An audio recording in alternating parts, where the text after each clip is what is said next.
আসসালামু আলাইকুম। Welcome back to my channel. আশা করি যে যেখান থেকে আমার ভিডিওটি দেখছেন সবাই ভালো আছেন। আমিও আলহামদুলিল্লাহ ভালো আছি। বৃষ্টি, বৃষ্টি, এই রোদ। আসলে বৃষ্টি কখন আসবে কখন হবে একমাত্র আল্লাহই ভালো জানে। সকালবেলা উঠে দেখতেছি যে বৃষ্টি পড়তেছে আর মেঘলাও হয়ে আছে। সারাদিনই বৃষ্টি ছিল, আগের দিনও বৃষ্টি ছিল, আবার আজকেও বৃষ্টি। পরে যে আপনাদের ভাইয়া ঝালগুলো নিয়ে আসছে ভাঙানোর জন্য। তো ঝালগুলো আমি আর আপা মিলে একটু বেছে নিচ্ছিলাম, কারণ ঝালগুলো আবার বেছে না নিলে, এরকম বোটা ছাড়াই না নিলে আবার ভাঙানো যাবে না। আর রৌদ্র ওঠে নাই তার জন্য, আর মানে বোটা থাকলে নষ্ট হয়ে যাবে, এই জন্য আমি ছাড়াই সুন্দর করে পরিষ্কার করে রেখে দিছি। রৌদ্র উঠলে রৌদ্রে দিয়ে ভাঙাবো। পরে আপনাদের ভাইয়া আবার বাজারে গেছিল, বাজারে যে কিছু সবজি, একটু মাছ আর একটু ফল নিয়ে আসছে, তাই আর দেখতেছিলাম। আর ওই কচুরলতি গুলা আন্টি দিয়ে গেছে, তার ওই পাশে হয়েছে, তো সেখান থেকে দিয়ে গেছে। তো আপনাদের ভাইয়া এখানে নিয়ে আসছে লাল শাক, বেগুন, তারপরে কাঁচা মরিচ, আর ওইটা কি একটা লেবু বলে, লেবুটার নাম আমি জানি না, আপেল নিয়ে আসছে, আর এখানে কচুরমুখী নিয়ে আসছে। তো কচুরমুখী দেখে আমি হাসতে হাসতে, সে অল্প একটু কচুরমুখী নিয়ে আসছে, কারণ আপনাদের ভাইয়ের আমি বলছিলাম যে বাজার সবসময় অল্প অল্প করবা, কারণ বেশি দিন বেশি করে একসাথে বাজার নিয়ে আসলে নষ্ট হয়ে যায়, পরে ভালোও লাগে না, ফ্রিজে রাখা তরকারি ভালো লাগে না। এই জন্য আমাদের ভাইয়ের বলছে যে অল্প অল্প তরকারি নিয়ে আসছে, তাই ও অল্প অল্পই তরকারি নিয়ে আসছে। তো এখানে এই যে লাল শাক গুলো আমি বেছে নিচ্ছিলাম, আর এই লাল শাক গুলো কি বলবো, মানে লাল শাক কাটতে নরমই ছিল, কিন্তু আমার কাছে কেমন একটা মনে হয়েছে যে এটা আসলে লাল শাক নাকি শাক, মানে আজকালকার সার দিয়ে দিয়ে মানে সবকিছুই নষ্ট করে ফেলতেছে, এই একটা অবস্থা।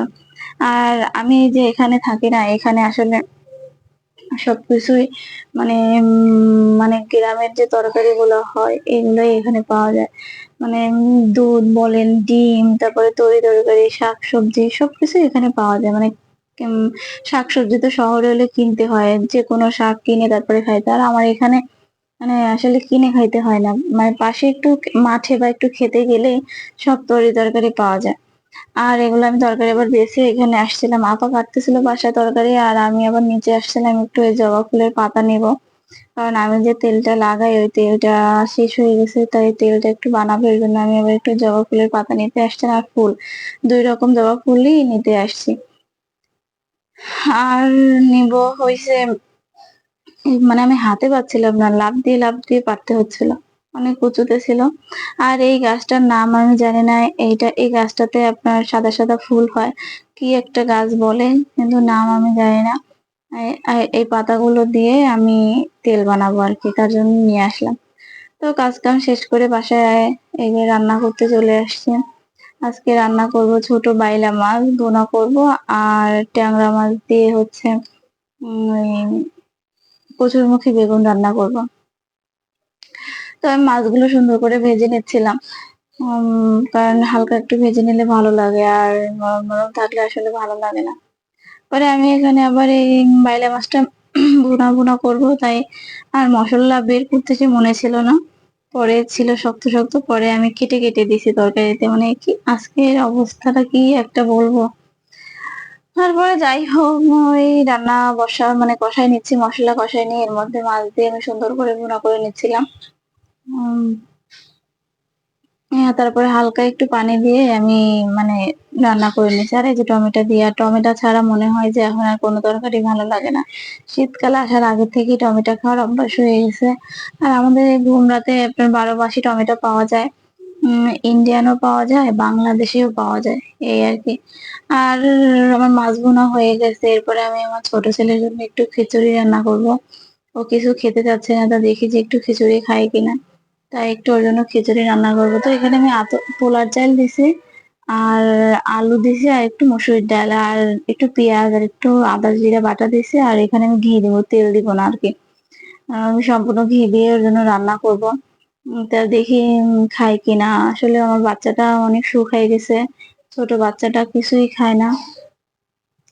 মানে যদি বাচ্চারা খায় তো ভালো লাগে, আর না খাইলে তো টেনশনের শেষ থাকে না। তো এই ওর জন্য একটু খিচুড়ি রান্না করছি। রান্না করার পরে আমি এখানে রান্না করব কচুরমুখী আর ট্যাংরা মাছ। কচুরমুখী আর ট্যাংরা মাছ রান্না করব। তো তার জন্য এখানে এই যে মশলা কষিয়ে নি, কচুরমুখী কষিয়ে নিচ্ছিলাম। তো কষিয়ে নিতে নিতে এখানে আদা দিয়ে নিই, রসুন জিরা বাটা দিয়েছি। আর আসলে কি আদা জিরা বলার কারণটা একটাই, আমি সবসময় মশলা একসাথে মানে মিক্সড করে বাইটে রাখি, তাই জন্য আমার সবসময় আদা জিরা রসুন এটাই একসাথে হয়ে যায়। তো তারপরে যে মশলা দিয়ে সুন্দর করে কষিয়ে নিয়েছি। এটা কে কে খাইছেন আমাকে একটু বলবেন, কারণ এই যে কচুরমুখী বেগুন সচরাচর সবাই খায় না। সবাই খাইতে পছন্দ হয়তো করে না, কিন্তু এই যে কচুরমুখী বেগুন দিয়ে যদি রান্না করে খান আপনারা, তাহলে মানে মানে বারবার খেতে মন যাবে এরকমের একটা অবস্থা। আর আমি কচুরমুখী রান্নাটা এই বেগুন দিয়ে, তারপরে পুঁই শাক দিয়ে কচুরমুখী এই রান্নাটা আমি এই ভোমরার এই এলাকায় এসে শিখছি, কারণ এদিকের মানুষেরা এইভাবেই রান্না করে খায়। তো আমিও দেখতেছিলাম যে কচুরমুখী একটু সেদ্ধ হয়েছে কিনা। তো দেখলাম যে সেদ্ধ হয়ে গেছে, তাই আমি একেবারে ঝোলের পানি দিয়ে দিব। ঝোলের পানি দিয়ে মানে একটু বেশি করেই দিব, যেন ভালো করে একটু সেদ্ধ হয়। এই আর কি। আর আমি তরকারিতে সবসময় বেশি করেই পানি দিই, কারণ বেশি জাল হলে তরকারিটা আসলে টেস্ট হয়। আর আমি আবার এখানে এই যে ট্যাংরা মাছগুলো ভেজে রাখছিলাম সেগুলো আবার দিয়ে দিছি। আর এখানে রান্না করব লাল শাক। আগে দেখতাম কি যে আমার মারা যখন লাল শাক রান্না করতো, তখন লাল শাক মানে ভাত মাখালে কি পরিমাণে লাল হয়ে যেত, মানে দেখলেই মনটা ভরে যেত, খাইতে ইচ্ছা করতো। আর এখন লাল শাক রান্না করলে, লাল শাক যদি রান্না করি হয়ে যায় সবুজ শাক। একই একটা অবস্থা, মানে সার দিয়ে দিয়ে দিয়ে দিয়ে একদম মানে বেহাল অবস্থা করে ফেলছে। আর শাকের তো কোনো টেস্টই নাই, কোনো কিছুই নেই, ভালোই লাগে না। ওই দেখছেন লাল শাক গুলো আমার কেমন হয়ে গেছে। আমি আপনাদের ভাইয়ের এরকম মজা করে বলি যে আনো লাল শাক, রান্না করলে হয়ে যায় নীল শাক। তো এই যে লাল শাক গুলো সুন্দর করে মানে এই করে নিছি, ভাজতেছে। আর এটা আমার বাবুর সেই খিচুড়ি রান্না হয়ে গেছে। আর বিকাল বেলা আমি আবার একটু ওই যে আমার তেল বানাবো বলছিলাম, তো সেই তেলটাই বানাতে আসছি। আমি আগে একটা তেল ব্যবহার করতাম, যে এক্সিলেন্ট প্রোডাক্টের একটা তেল ব্যবহার করতাম, নিম তেল। তো ওই তেলটা ব্যবহার করার পরে আমার চুল ওঠা অনেকটাই বন্ধ হয়েছিল। তারপরে মাঝে আবার বন্ধ হয়েছে, পরে আমি এটা অবশ্যই ইউটিউবে দেখছি, ইউটিউবে দেখে আমি এই এই উপকরণগুলো দিয়ে বানাইছি। তো আলহামদুলিল্লাহ আমি অনেক ভালো রেজাল্ট পাইছি, কারণ তেলটা অসম্ভব মানে ভালো, আমার চুলে শুটও করছে। আর মানে আলহামদুলিল্লাহ একটা চুলও পড়ে না। আর এখানে আপনাদের ভাইয়া আবার সন্ধ্যাবেলা বাবাকে নিয়ে একটু বাইরে গেছিল, তো সেখান থেকে আবার আমাদের জন্য মোগলাই পরোটা আর পুরি নিয়ে আসছেন। তো তাই খাচ্ছিলাম। আর এই ছোট বাবার আবার ঝাল লাগছে, তাই ফেলে দিছে। তো ভিডিওটি যদি ভালো লেগে থাকে তবে লাইক কমেন্ট শেয়ার করে দিবেন, আর চ্যানেলটি সাবস্ক্রাইব করে দিবেন।